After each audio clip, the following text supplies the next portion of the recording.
বেগম খালেদা জিয়া, তারেক রহমান ইনারা কিন্তু শেখ হাসিনাকে মেরে ফেলতে চেয়েছিলেন ২০০৪ সালের ২১শে আগস্ট।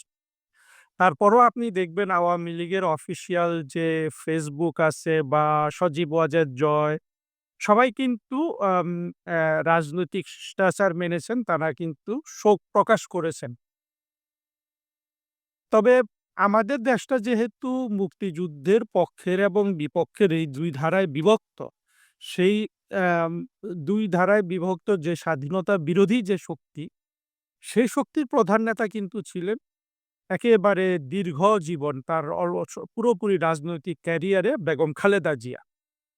সেটা তো আমাদের জন্য আসলেও গভীরভাবে একটা বেদনা আমরা বেদনা ভারাক্রান্ত হই সেই দিক থেকে। আ কিন্তু তারপরেও এই মানুষকে কোনো একটা সময় মানুষের আপনার ভাষার পরিবর্তনের দরকার আছে। আ বিশেষ কিছু অনুভূতি প্রকাশ করার দরকার আছে। সেই দিক থেকে আমি বেগম খালেদা জিয়ার মৃত্যুটা দেখছি এবং একটা অদ্ভুত ব্যাপার কি জানেন? কালকে থেকে যেটা আপনি যেটা বললেন আসলে ওই জিনিসটা আমি ভাবছিলাম যে, বেগম খালেদা জিয়া তার রাজনৈতিক জীবনের তো স্বাধীনতা বিরোধীদের যে উনি প্রধান নেত্রী সেটাকে আমি আর এখানে ধরছি না। কিন্তু একজন ব্যক্তি মানুষ হিসাবে একজন শোভন আ এবং আপনার একজন মানুষের ব্যক্তিগত বা রুচি, অরুচি বলুন বা হিংস্রতা বলুন বা মনের মধ্যে উদারতা বলুন, এটা নিরিখে কিন্তু আমরা বেগম জিয়ার ওই ১৫ই আগস্টের যে জন্মদিন, সেটাকে আমরা দেখি। ১ম কথা হলো ১৫ আগস্ট বেগম জিয়ার জন্মদিন না। আর যদি জন্মদিন হয়েও থাকে, আজকে শেখ হাসিনা বলুন, সজীব ওয়াজেদ জয় বলুন, আওয়ামী লীগ তারা যে সৌজন্য দেখাচ্ছে, এই সৌজন্য তো তারা কিন্তু বেগম জিয়া থেকে পায় নাই। হ্যাঁ? ১৫ই আগস্ট উনি ঠিকই কেক কেটেছেন। এবং অতটুকু সৌজন্য পেতে হলে আপনার ঐদিন যদি সঠিক একটা জন্মদিন হয়েও থাকতো খালেদা জিয়া, ১৫ই আগস্ট, তাহলেও কিন্তু উনি ওটা করতেন না, তাই না? কারণ সেইদিন আপনি ওই যে আজকে অনেকেই লিখেছে, আসলে তো দেখেন শুধু তো বঙ্গবন্ধুকে হত্যা করে নাই। পরিবারের একেবারে স স এ রাসেল সহ আরো কয়েকজন শিশুকে কিন্তু আপনার জঙ্গি ঘাতকরা হত্যা করেছে। তো বেগম জিয়া কিন্তু ইতিহাসে তার ১৫ই আগস্টের কেক কাটা দিয়েই কিন্তু অনেকদিন মানে ইতিহাসে এই জিনিসটা তার যে তার যদি রাজনৈতিক চরিত্র বিশ্লেষণ করা হয় এই বিষয়টা আসবে আরকি। তো ওইটা আমার যেটা মনে হলো দেখেন এই বেগম জিয়ার যে মৃত্যুদিন, এটা নিয়ে জাতির মনে যথেষ্ট কিন্তু একটা সন্দেহ আছে যে সঠিক কোন মুহূর্তে উনি মৃত্যুবরণ করেছেন। এটাকে রাজনীতিকরণ করা হয়েছে কিনা? সুবিধাজনক সময়ে মৃত্যুটা ঘোষণা দেয়া হয়েছে কিনা? এইটা পুরো বিষয়টা কিন্তু আমার কাছে একটা ডিভাইন জাস্টিস বলে মনে হয়েছে। অর্থাৎ উনি যে জন্মদিনটা নিয়ে প্রতারণা করেছেন, সেটা ঠিক উনার মৃত্যুদিনে আল্লাহ তাআলার পক্ষ থেকেই প্রতারণাটা যাতে হয়, সেরকম একটা ঘটনা ঘটেছে। এটাকে আরো শক্ত করেছে কে? ইউনূস। ইউনূসকে সারা বিশ্বের মধ্যে ১ নম্বর বাটপার। বাংলাদেশের কোনো মানুষ তাকে বিশ্বাস করে না। জামাতও তাকে বিশ্বাস করে না। আপনার বিএনপিও বিশ্বাস করে না। আর আমরা যারা মুক্তিযুদ্ধের পক্ষের সমর্থক, তাদের তো বিশ্বাস করার কোনো কারণই নাই। এই ইউনূসের সাথে তার জামাত বা বিএনপির আপনার সম্পর্কটা কি? কেউ যদি একজন ভাড়াটিয়া খুনি জোগাড় করে অর্থাৎ যে ভাড়াটিয়া খুনির সাথে যে তাকে কেনে একটা খুন করার জন্য যে সম্পর্ক ইউনূসের সাথে জামাতের সাথে এবং ইউনূসের সাথে বিএনপির সাথে ওটা কিন্তু ঠিক সেই সম্পর্ক। যেভাবে ইউনূস জঙ্গিদের এই গত বছরের ২৪ আগস্ট থেকে যেভাবে জঙ্গিদের ঢাল হিসাবে ব্যবহৃত হয়েছে। সুতরাং একটা সম্পূর্ণ খুনি ভাড়াটিয়া হিসাবে ইউনূস কিন্তু আছে সেই চরিত্রের। এই ইউনূসের উপস্থিতি বেগম জিয়ার এই যে মৃত্যুদিন নিয়ে যে একটা ধোঁয়াশা তৈরি হয়েছে, এটাকে বড় একটা বলিষ্ঠতা প্রদান করেছে। যেহেতু ইউনূসের কোনো বিশ্বাসযোগ্যতা নাই। দেখেন ওই জিনিসটাকে আপনি যদি ডিভাইনলি দেখেন, আরো শক্তপোক্ত করার জন্য হাদি নামক সবচেয়ে অন্যতম কুখ্যাত জঙ্গিটার লাশ ওই সময় পড়ল। কিভাবে হলো? হা হাদির হাদি যে মরে গেছে আগেই এবং হাদির লাশকে যে ইউনুস সিঙ্গাপুর পাঠালো, এটা তো আমরা বলিনি। আপনি ইউনুসেরই নির্ধারিত একটা জঙ্গি, যার 'ফেস দ্য পিপল' নামে একটা YouTube আছে, চ্যানেল আছে। ওই জঙ্গি কিন্তু স্পষ্ট করে দিছে যে হাদি আগেই মারা গেছে। তারপরে এই ইউনুস হাদির লাশটাকে আপনার সিঙ্গাপুর পাঠিয়েছে। এখন ইউনুস যদি হাদির লাশ নিয়ে এই তেলেসমাতি করতে পারে তাহলে বেগম জিয়ার মৃত্যু নিয়ে যে ইউনূস এই অসভ্যতা করবে না, এটা এটা এ এ এ এ করবে এটাই তো স্বাভাবিক এবং বাংলাদেশের মানুষের মনে বেগম জিয়ার মৃত্যুর দিনক্ষণ নিয়ে এই একটা নিষ্ঠুরতা যে হলো ইউনূসের পক্ষ থেকে, হোক বা না হোক, এটাই মানুষ দেখবে এবং এটাকে আমার কাছে একটা ডিভাইন জাস্টিস বলে মনে হয়েছে। আসলে ১৫ই আগস্টে আম কেক কাটা যে আপনার কি পরিমাণ একটা শিষ্টাচার বহির্ভূত শুধু না, আপনার কি ধরনের একটা আম বলবো যে উম কি বলবো বলেন? ভাষা দিয়ে তো বলা যায় না। আমি তো Facebook এ অনেক খারাপ কথা লিখি। YouTube এ বলতে চাই না, চাই যে YouTube টা সবাই শুনুক। তো সেই জিনিসটা আমার মনে হয়েছে এবং বেগম খালেদা জিয়ার ওই জায়গাটা দেখেন মানি এখানে একটা আমরা ডিভাইন জাস্টিস বলুন, যাই বলুন একটা কিন্তু একটা একটা প্রাকৃতিক বিচারই আমরা দেখলাম আরকি যে উনার মৃত্যুটা ঠিক স্বাভাবিকভাবে মৃত্যুদিনটা ঘোষণা হলো না এবং মানুষের মনে বিএনপির নেতাকর্মীদের মনেও এই বিভ্রান্তি থাকবে। বাংলাদেশের সব মানুষের মনে এই বিভ্রান্তি থাকবে। ২ টা মৃত্যুই কিন্তু আপনি চিন্তা করেন জিয়াউর রহমানের মৃত্যুর পর ডেড বডিটা পাওয়া গেল বেশ পরে বা এই কফিনে ডেড বডির কেউ কিন্তু একে নাই। আমার মনে আছে কফিনটা যখন বেগম জিয়ার সামনে আনা হয়, উনি কফিনে গিয়ে শোকার্ত স্ত্রীর মতো ঝাঁপিয়ে পড়ছেন কফিনের পেছনে। সে টেলিভিশনে আমরা দেখছিলাম। কিন্তু কফিনটা কেউ খুলে দেখে নাই।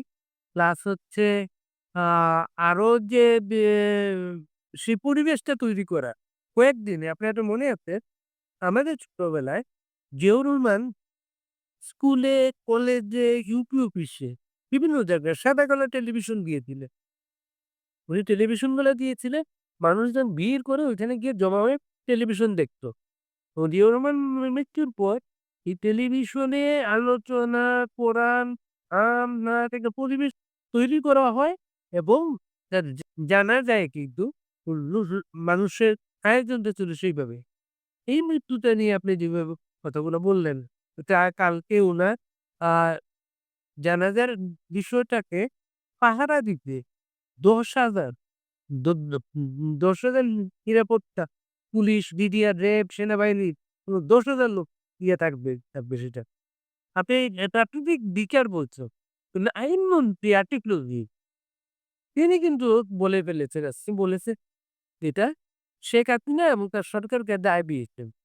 বাংলাদেশে খালেদা জিয়া ভাগ্যবান যে জায়গাটায় তিনি কিন্তু একটা ৪০ বছর বাংলাদেশের খুব কম মানুষ কিন্তু পায় কিন্তু ৮০ বছর নরমালি পায়। এবং তোলার জন্য রাষ্ট্রীয় ৩ দিনের শোক, কালকে ছুটি, এত আয়োজন। কিন্তু এই অবস্থায় আসিফ নজরুলের যে বয়ানটা, এইটা যে আপনি বলছেন এটা রাজনৈতিক ভোগ্যতার সৌজন্যতা, সেটিকে কতটা ভারাক্রান্ত করবে সেটা?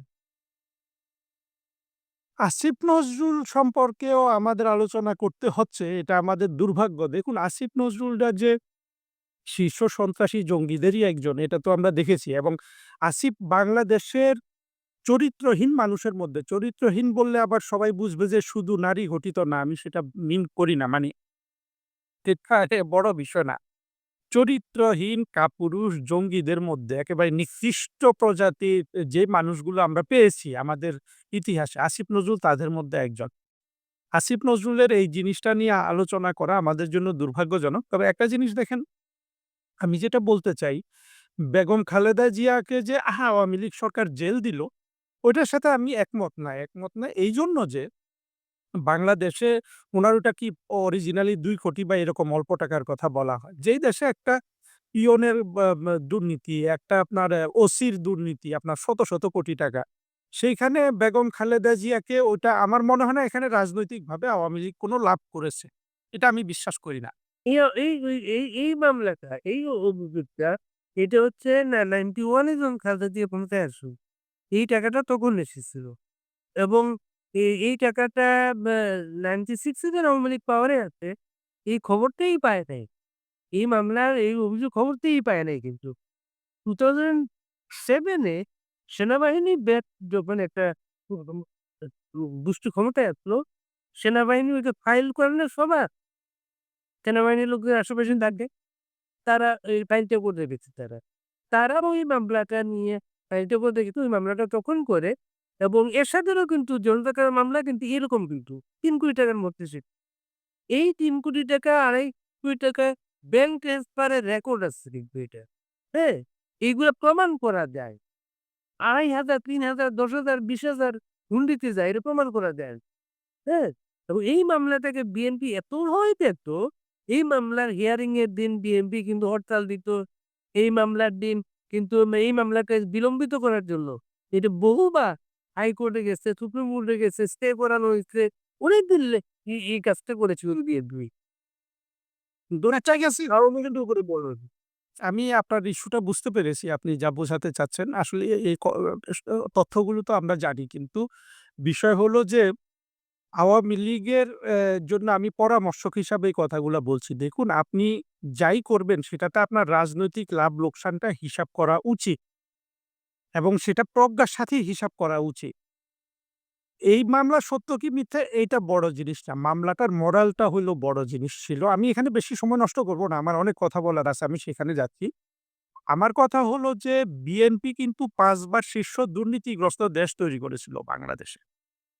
আওয়ামী লীগের উচিত ছিল হ্যাঁ, প্রমাণ করা যায় না বড়, বড় দুর্নীতি আপনি সত্য কথা বলেছেন। কিন্তু তারপরেও সেই দিকটা ফোকাস করে আপনার আওয়ামী লীগের কাজগুলা করা উচিত ছিল। সেখানে যতটা মানুষকে কনভিন্স করা যেত। আওয়ামী লীগ কিন্তু সেটা করে নাই। অর্থাৎ কঠিন কাজটা আওয়ামী লীগ করতে চায় নাই।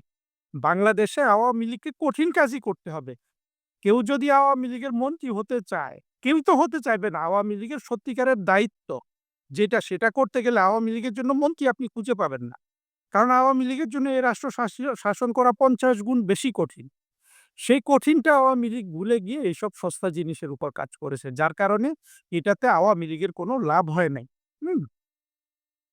আমি সেই জায়গায় না আমি এটা আজকের দিনে এটা একটা ঠিক আছে এটা কিন্তু যেই জিনিসটা এখানে আসিফ নজরুলের কথার প্রেক্ষিতে আমি যেটা বলতে চাই দেখেন, শেখ হাসিনা সরকার কিন্তু বেগম জিয়ার চিকিৎসার ব্যাপারে কোনো দিক থেকে তারা যেভাবে চেয়েছে কোনো দিক থেকে কোনো ধরনের ত্রুটি কিন্তু রাখে নাই। সর্বোচ্চ স্বাধীনতা দিয়ে উনি চিকিৎসার ব্যবস্থা করতে পেরেছিলেন।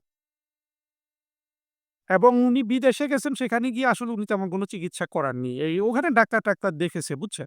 একটা উনি চিকিৎসা সময় মতো চিকিৎসা নিতে চান নাই। বঙ্গবন্ধু মেডিকেলে যখন উনি ছিলেন, উনার উনার জন্য যে মেডিকেলের টিমটা আরকি, উনি যখনই যারা দেখা করতে যেতে চাইতো, উনি দেখা করতেন না তাদের সাথে। উনি তখন জিদ ধরে বলছেন, উনার আলাদা চিকিৎসা লাগবে, নানা কিছু।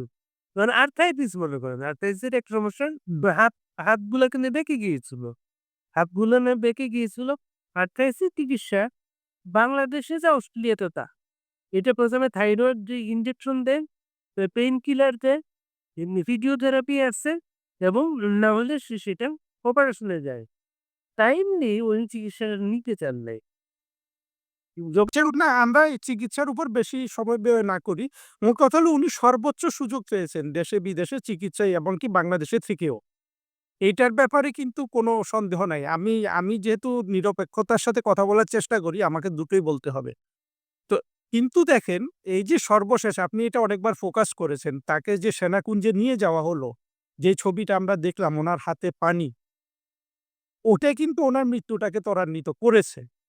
তাই না? আসিফ নজরুলটাই তো মৃত্যুটা ঘটিয়েছে। আসিফ নজরুলই তো আজকে বাংলাদেশের ক্ষমতায়, ইউনূস আসিফ নজরুল। বিএনপিকে সেই দিকটাই ভেবে দেখতে হবে। এখানে ওই শেখ হাসিনাকে টেনে এনে ওদের লাভ নাই। আর আপনি ওই কবর নিয়ে একটা কথা বলছিলেন, দেখেন ওই জিনিসটা আমাদের আসলে ভালো করে বোঝা দরকার যে বেগম জিয়া এবং জিয়াউর রহমানের যে কবর, আমি লাশ নিয়ে খুব একটা কথা বলতে চাই না। লাশ আর ওই কফিনে লাশ ছিল কি ছিল না, থাকলেও সেই লাশ তো অনেকদিন পরে পাওয়া গেছে। সেটা দেখার মতো অবস্থা ছিল কিনা। মানে হলো কি আমাদের রাজনীতিটা হওয়া উচিত কি জানেন? প্রজ্ঞা। প্রজ্ঞা যদি আপনার একটা যুক্তিতর্কের মধ্যে ঘটে, আপনি ছোট যে জিনিসগুলো মানুষ বিরক্ত হয়, পছন্দ করে না, সেগুলো আপনি আর কথা বলবেন না। ওই লাশ নিয়ে ওই যে লাশ কত এগুলো ওই ধরনের একটা কথা। কিন্তু মূল কথাগুলা কিন্তু কেউ বলতে পারে না। যেটা আসলে বলা দরকার। আমাদের বিশেষ করে মুক্তিযুদ্ধের পক্ষের আওয়ামী লীগের পক্ষে রাজনৈতিক প্রজ্ঞাটা এতটা মরে গেছে, এতটা মরুভূমি, তো এখানে তারা সস্তা জিনিস নিয়ে আলোচনা করে কিন্তু গভীর জিনিসটা নিয়ে আলোচনা করে না। আপনি দেখেন বঙ্গবন্ধুকে টুঙ্গিপাড়ায় আসছে বঙ্গবন্ধুর মাজার মেরেছে। আপনি চিন্তা করেন তো এই জিয়াউর রহমান বা বেগম খালেদা জিয়া এদের জন্য বাংলাদেশের সংসদ ভবন ছাড়া আর কোথায় তাদের কবর হলে তারা কোনো গুরুত্ব পাবে? একটা দখল করা রাষ্ট্রের এদের জিয়াউর রহমান বলুন, বেগম খালেদা জিয়া বলুন, তাদের তো সংগ্রামের কোনো ইতিহাস নেই। বঙ্গবন্ধুর একটা শেকড় আছে, আপনার টুঙ্গিপাড়া আছে। জিয়াউর রহমানের বা খালেদা জিয়ার কি এমন কিছু আছে? খালেদা জিয়া ফেনীর মানুষ, উনারা বগুড়ায় বসবাস করেছেন। আমার মধ্যেই অবস্থা দেখি মানে কোনো ইয়ে নেই। আপনি কোথায় খালেদা জিয়াকে আপনি কবর দিবেন? ফেনীতে দিবেন, বগুড়ায় দিবেন, জিয়াউর রহমানকে বগুড়ায় দিবেন? জিয়া কোথায় দিবেন? তাদের রাষ্ট্রীয় আনুকূল্য যেই রাষ্ট্রটার মূলধারার তারা বিরোধী রাজনীতির একটা প্রতিভূ। সেই রাষ্ট্রের যেখানে আপনি মনে করেন যে হার্টটা ধরলাম সংসদ ভবন, সেখানে কবর না হলে এদের কিন্তু কোনো গুরুত্ব থাকে না। কিন্তু বঙ্গবন্ধুর জন্য, শেখ হাসিনার জন্য টুঙ্গিপাড়ায় যথেষ্ট। মাটি আর শেকড়ের যেই টান বা যেই আপনার রিলেশনশিপ মাটির সাথে বঙ্গবন্ধু শেখ হাসিনা গড়তে পেরেছেন, সেটা তো জিয়াউর রহমান খালেদা জিয়ার নাই। ফলে তাদেরকে ওই সংসদ ভবনেই কবর দিতে হবে, না হলে তাদের অস্তিত্ব নিয়ে চিন্তার বিষয় আছে। এই জিনিসটার দিকে আমি আসলে সবাইকে দৃষ্টিটা নিবদ্ধ করতে বলব। আসলে তাদের তো সেই ধরনের কোনো কিছু নাই। মানে তাদের শেকড় কোথায়? তাদের গভীরতাটা কোথায়? যেটা বঙ্গবন্ধু, শেখ হাসিনা এদের আছে। সুতরাং তাদের ওইটাই লাগবে যে আপনার সংসদ ভবনের ওই সংসদের চত্বরে কোথাও এমন কোথাও লাগবে যে তাদের জন্য একটা শেকড় খুঁজতে হবে। যে শেকড়টা কিন্তু তৈরি হয়েছে বঙ্গবন্ধুর মাধ্যমে।